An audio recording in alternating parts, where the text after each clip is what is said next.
All right, thanks, Bill. Joining me right now is Tayseer Alloonion, who is a reporter for the Al Jazeera network based in Kabul. Mr. Al Jazeera's words will be interpreted in London for us, so please have some patience with us as we await for that interpretation. Mr. Alloonion, what kind of damage have you seen in Kabul? ما المشاهد التي شاهدتموها؟ أنا سامعك يا موفق، سامعك أوكي موفق.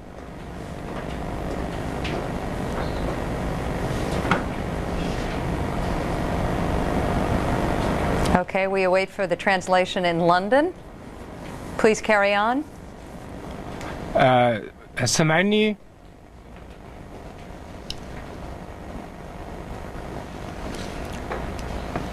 Let me see if I can link up with the translator in London right now. If you would, please tell me what Mr. Alloonion said about the extent of damage he's seen in Kabul. We haven't been able to relay the translation to him yet. Okay. Let me try one more question of Mr. Alloonion and see if we can actually get this to work. Yes, I've asked the question, but he doesn't seem to have heard me. Okay, Mr. Alloonion, I'm going to try a second question here. He said, let's go ahead. Defense Secretary Rumsfeld says that the coalition has struck anywhere from 2 or 3 dozen military targets. Have you seen any indication of that kind of damage?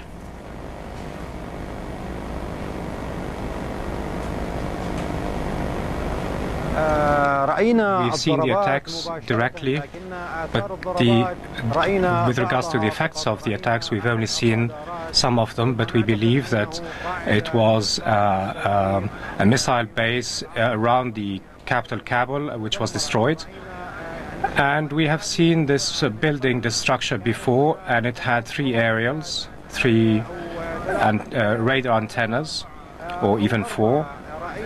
We've seen one now that is intact. It's not destroyed, but it's not working. The second was inclined, and the third and the fourth have disappeared completely. We've also seen the home of a civilian person that was completely destroyed, and a family member was injured. It was near to some of the military sites. Are you aware of any other civilians either being injured or killed? هل تعرفون بوجود أي مدنيين آخرين قتلوا أو جرحوا؟ I haven't seen anything with my own eyes, but some eyewitnesses here have said that there were some civilian injured and some dead, and also a military dead.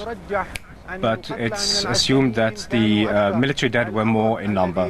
What I can confirm now is that one of the explosions has taken place near to a hospital, the military hospital, and all its windows were destroyed, were broken, which led to the injury of 6 people, seems serious injuries. And when you say it led to the injury of 6 people, is it your understanding those people were in the military or were those among the civilian population?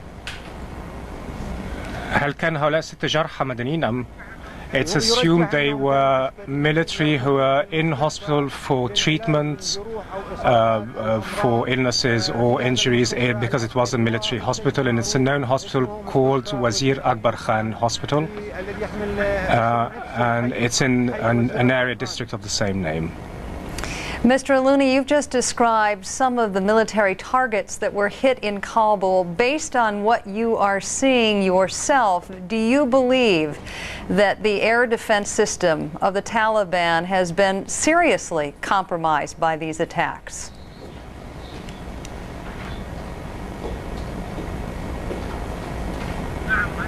Yes, I think so, because the last attack, which took place just before dawn, was very intensive, and the air defenses were very intensive. Sorry, they were actually low. In the first attack, air defenses were very heavy indeed. So I believe, yes, the attacks have affected air defenses, Afghani air defenses around the capital, Kabul. Mr. Alloonion, now that night has fallen, what is the expectation there tonight?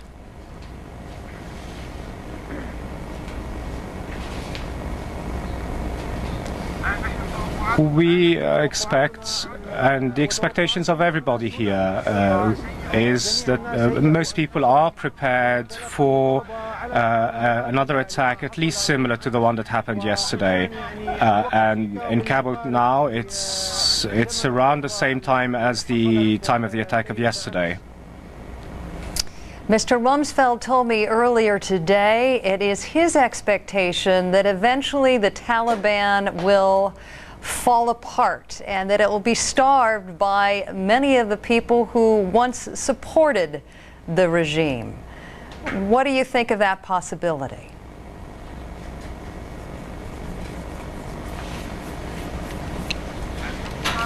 The truth is that this has actually happened through the announcement of the Pakistani President Musharraf. He abandoned the Taliban movement, and for example the countries of Central Asia, which had in the past almost a year ago, let's say Uzbekistan for example, attempted to come nearer to Taliban, but now it has distanced itself from Taliban. The same happened with Iran. Although it criticized the American attack, it still does not support Taliban. Most Arab countries officially have also broken relations with the Taliban. We know that diplomatic relations with the UAE and Saudi Arabia have also been cut lately. So many of those countries that used to support Taliban have now abandoned it, and that's clear now. Mr. Alloonion, U.S. officials are telling us they believe Osama bin Laden is alive. What are your sources telling you in Kabul?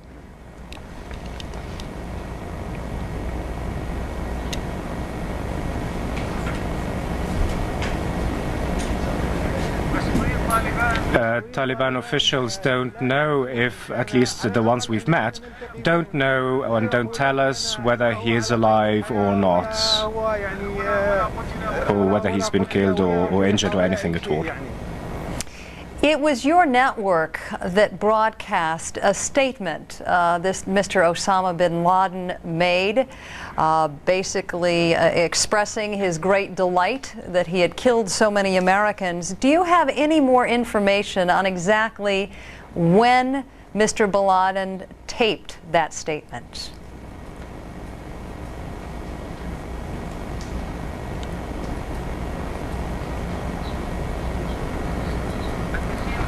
The recording is clear. It's very clear that the recording took place at daytime, and we received the tape in the evening, i.e. after the second wave of attack.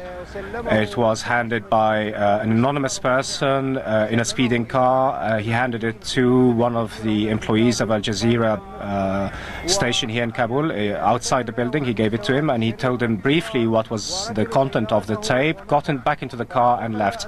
The employee came into the building, told me what happened. I reviewed the tape quickly, and I decided to send it to Jazeera, and we sent it immediately. Jazeera put it on air straight away. As for the time of recording of that tape, I personally think it was recorded a few days ago, a few days before the American military attack against Afghanistan.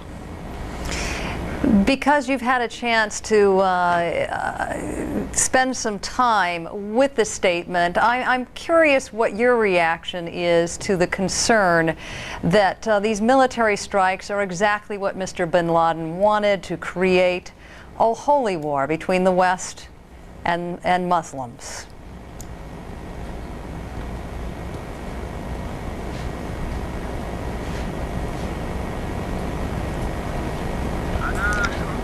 My first impression was that of fear, to be quite honest. When I saw the attacks that took place in New York and Washington, I was shaken. They were extraordinary scenes, terrifying scenes, and this was followed by us receiving this tape by bin Laden where he threatened the United States. To be honest, I thought a similar image of what happened in New York and Washington, and I think this would have bad results. When I hear the promise and warning of Osama bin Laden, I feel tremendous fear for civilian, innocent people. And Mr. Alloonion, do you plan to remain in Kabul in the days to come?